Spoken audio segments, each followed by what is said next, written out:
आमतौर पर लोगों की सोच होती है कि हमें किससे क्या मिला।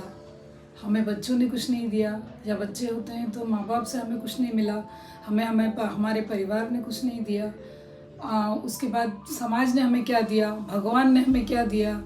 कुछ ज़्यादा सोचने वाले होते हैं, पॉलिटिक्स में होते हैं, तो ऐसे लोग तो हमें देश ने क्या दिया, इस प्रकार की सोच होती है। लेकिन अगर हम इससे बिल्कुल विपरीत उल्टा सोचें कि हमने किसको क्या दिया, तो हमारी सोच ही नहीं बदलेगी। उससे जो मिलने वाले परिणाम हैं वो हमें इतने अच्छे मिलेंगे कि आप सोच ही नहीं सकते। हमेशा अपने आप को इतना पर्याप्त नहीं मानना चाहिए कि हमने इसको ये दिया, हम उसको इतना दे रहे हैं, फिर भी हमको कुछ नहीं मिलता है। यह विचार हमको नीचा बनाते, छोटा इंसान बनाते हैं। पैसे ही देना या धन दौलत देना ये बड़ी बात नहीं है। देने के लिए उदार भाव, नम्रता, या किसी के प्रति अच्छा विचार रखना, या किसी के लिए थोड़ा अच्छे विचारों से किसी के लिए कुछ करना।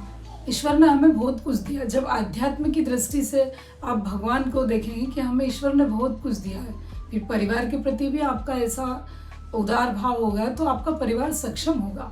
जब आपका परिवार सक्षम होगा तो समाज से भी आपको बहुत कुछ मिलेगा, क्योंकि जब हम देने की भावना रखते हैं तो हमें बहुत कुछ मिलता है। कि हमें हमेशा किसी को कुछ देने की भावना ही रखना चाहिए, इसी में बड़कपन होता है। जो कुछ भी आपके पास हो, हमेशा केवल एक बात ध्यान में रखना चाहिए कि मैंने किसके लिए क्या किया। इसी से आपका जीवन बदल जाएगा।